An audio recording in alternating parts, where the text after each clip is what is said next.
کبھی کبھی تو مجھے اپنی ساس سے جلن ہونے لگتی، کیونکہ منیر کا زیادہ تر وقت ان کے ساتھ بیٹھ کر ہی گزرتا تھا۔ شادی کو 3 مہینے گزر گئے تھے، لیکن منیر کے رویے میں کوئی تبدیلی نہیں آئی تھی۔ کبھی کبھی تو میں حیران ہوتی کہ کیسے وہ اس قدر نیک اور خدمت گزار ہیں۔ میں اکثر اپنی ساس کے کمرے کے باہر کھڑی ہو جاتی اور سننے کی کوشش کرتی کہ منیر اپنی ماں سے کیا باتیں کرتے ہیں، لیکن وہ تو صرف اور صرف محبت بھری باتیں ہی کرتے تھے۔ لیکن ان کی ماں ہمیشہ غصے میں انہیں گھورتی اور اپنے لاغر وجود اور کامتی ہوئی آواز میں انہیں بد دعائیں دینے کی کوشش کرتی۔ اور پھر شادی کے 4 مہینے میں اچانک ایک دن میری ساس کا انتقال ہو گیا۔ منیر اس وقت فیکٹری میں تھے اور نوکرانی ساس کے کمرے کی صفائی کرنے ان کے کمرے میں گئی تھی۔ اسی نے مجھے چیخ چیخ کر بلایا اور بتایا کہ ساس کی طبیعت بگڑ رہی ہے۔ میں نے ساس کو پانی پلانے کی کوشش کی تو وہ اشاروں میں مجھے کچھ کہنے کی کوشش کرنے لگی، اور پھر اچانک ہی ان کی گردن ڈھل گئی۔ میں نے چیک کیا تو ان کا سانس رک چکا تھا۔ میں نے فوراً منیر کو فون کر کے گھر بلایا۔ میں تو یہ سوچ کر ہی گھبرا رہی تھی کہ اماں کے انتقال کی خبر سن کر ان پر کیا بیت رہی ہوگی۔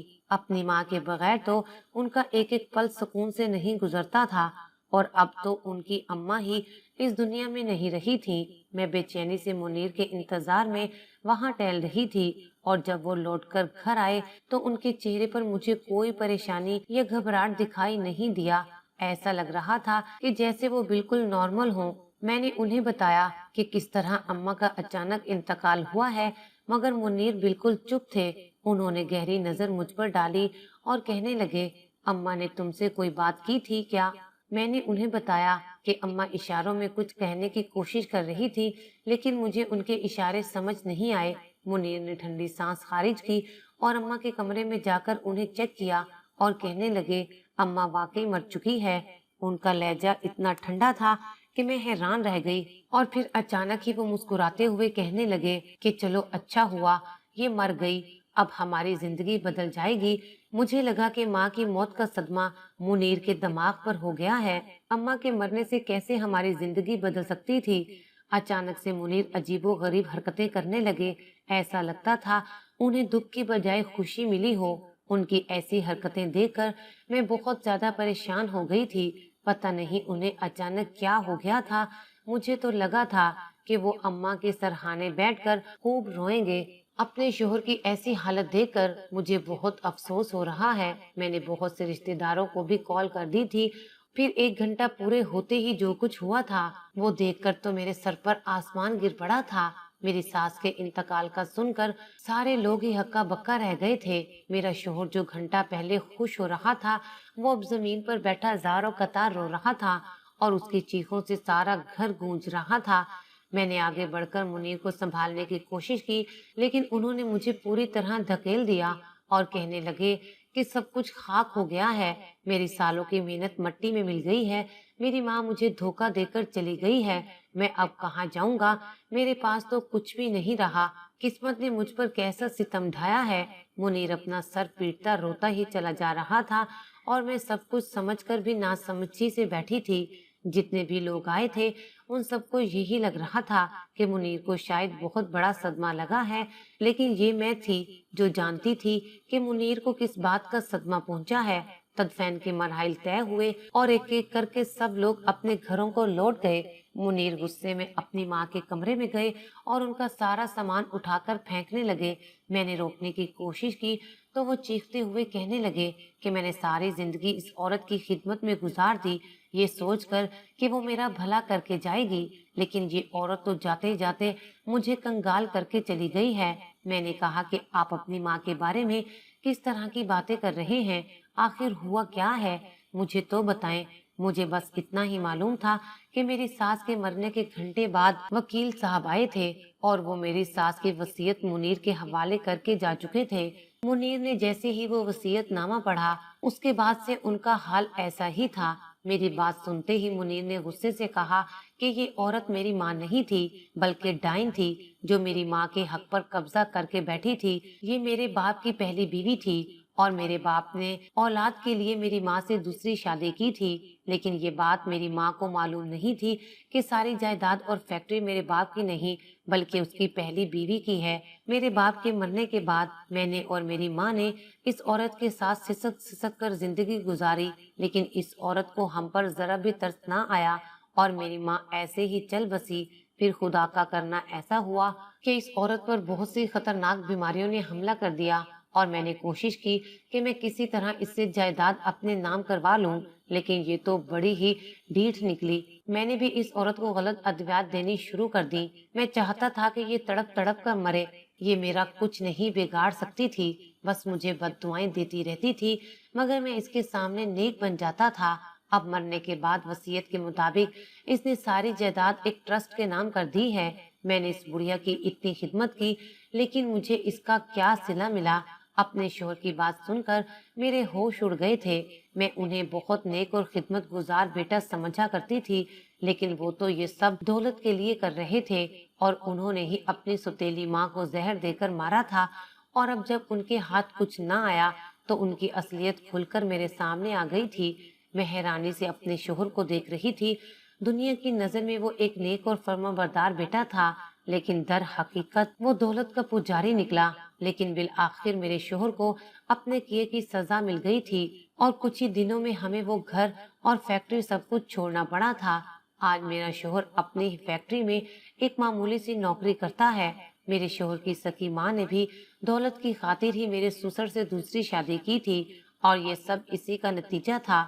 مرنے سے پہلے میری ساس جان گئی تھی کہ اسے زہر دینے والا کوئی اور نہیں بلکہ میرا شوہر ہے، اسی لیے وہ اسے اشاروں میں بد دعائیں دیا کرتی تھی، اور اب اس کی بد دعاؤں کی قبولیت کا وقت آ چکا تھا، کیونکہ ایک روز میرے شوہر کا ایسا ایکسیڈنٹ ہوا کہ وہ دونوں پیروں سے ہی معذور ہو گیا تھا۔ مجبوری میں اپنے شوہر کا ساتھ نبھا رہی ہوں، کیونکہ اس کے آگے پیچھے کوئی نہیں ہے۔ اب وہ اپنے کیے پر بہت پچھتا رہا ہے، دن رات رو رو کر اللہ تعالیٰ سے معافیاں مانگتا ہے۔ میں دعا کرتی ہوں کہ اللہ تعالیٰ اسے معاف کر دے اور اسے ہدایت کا راستہ مل جائے اور ہماری زندگی کچھ بہتر ہو جائے۔ آخر میں آپ لوگوں سے پوچھتی ہوں، کیا مجھے ایسے انسان کے ساتھ رہنا چاہیے یا اس سے خلا لے کر دوسری شادی کر لینی چاہیے؟ کمنٹ سیکشن میں جواب ضرور دیجیے گا۔